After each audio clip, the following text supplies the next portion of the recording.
नमस्कार दोस्तों, मैं हूं विकेश और स्वागत है एक नई सोच में। आज हम प्रवेश कर रहे हैं मध्यम निकाय के पहले भाग में, जहां बुद्ध ने मध्यम मार्ग, चेतना, मन, कष्ट के कारण और मुक्ति के सबसे गहरे रहस्य बताए। मध्यम निकाय में 152 उपदेश हैं, लेकिन इस भाग में हम उन 3 सुत्तों को समझेंगे जिन्हें समझ लेने के बाद मनुष्य का पूरा जीवन बदल जाता है।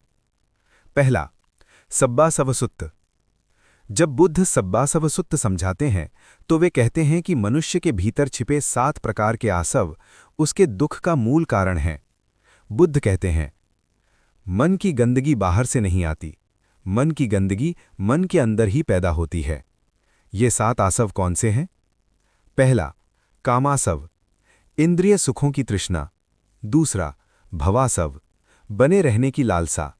तीसरा, अविद्यासव, अज्ञान की मैल। चौथा, दृष्टि आसव, गलत मान्यताएं। पांचवां, शीलबत आसव, अंधविश्वास। छठा, संवेदनासव, सुख दुख की आसक्ति।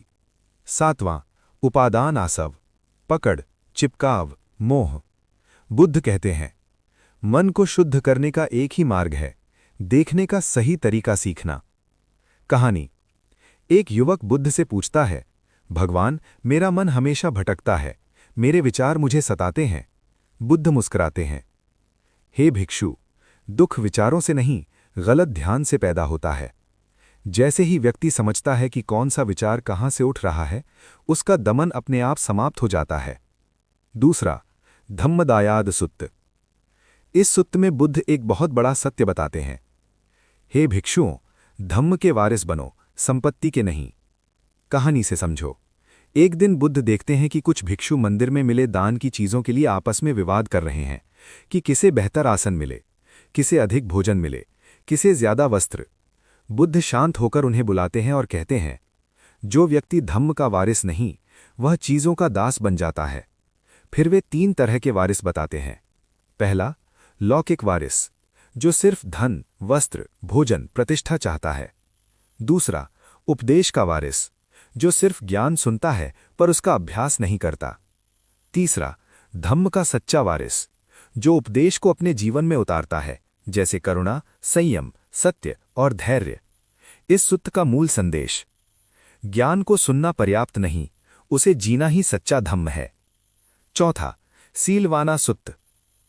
बुद्ध बताते हैं कि मनुष्य का मन एक जंगली हाथी की तरह है, जो अनियंत्रित हो तो विनाश करता है और प्रशिक्षित हो जाए तो चमत्कार करता है। वे कहते हैं, मन को बांधो नहीं, प्रशिक्षित करो। कहानी। एक राजा बुद्ध से पूछता है, भगवान, आपके भिक्षु इतने शांत कैसे रहते हैं? बुद्ध जवाब देते हैं, वे मन के हाथी को वश में कर लेते हैं। फिर बुद्ध 3 अवस्थाएं बताते हैं। पहला, लगाम डालना, रिस्ट्रेंट। असंयमित मन पर शील की लगाम लगाई जाती है। दूसरा, संतुलन करना, बैलेंस। ध्यान में मन को सांस पर टिकाया जाता है, हमेशा के लिए नहीं, बस उतना कि वह स्थिर हो सके। तीसरा, मुक्त कर देना, फ्रीडम। मन इतना प्रशिक्षित हो जाता है कि वह खुद ही सही रास्ते पर चलता है। बुद्ध कहते हैं, मन शांत हो जाए तो संसार अपने आप शांत दिखने लगता है। चौथा, भाय वेरुपत्थान सुक्त। इस उपदेश में बुद्ध मनुष्य के भय का सबसे गहरा कारण बताते हैं। वे कहते हैं, भय वहीं जन्म लेता है जहां अज्ञान और असत्य छिपे हों। कहानी। एक भिक्षु जंगल में तपस्या करने जाता है और रात को डर जाता है। आवाजें, हवा, छाया, सब उसे भयभीत करते हैं। वह बुद्ध के पास आकर कहता है, भगवान, जंगल में बहुत डर लगता है। बुद्ध मुस्कुराते हैं, हे भिक्षु, डर बाहर नहीं, भीतर रहता है। फिर बुद्ध बताते हैं, डर मिटाने के 3 उपाय। पहला, सत्य पर टिकना। दूसरा, ध्यान में श्वास स्मृति। तीसरा, मन को वर्तमान में रखना। वर्तमान में मन हो तो भय रह ही नहीं सकता। पांचवा, सुत्त का निष्कर्ष। मध्यम निकाय का पहला भाग हमें सिखाता है, मन को देखो, वही सब कुछ है। धम्म को जीवन में उतारो, यही सही वारिस होना है। मन जंगली हाथी है, उसे प्रशिक्षित करो। भय का जन्म अज्ञान में है, प्रकाश दो, भय समाप्त होगा। और बुद्ध अंत में कहते हैं, हे भिक्षुओं, जो अपने मन को जीत लेता है वह संसार को जीत लेता है।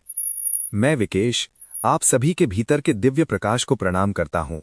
नमो बुद्धाय।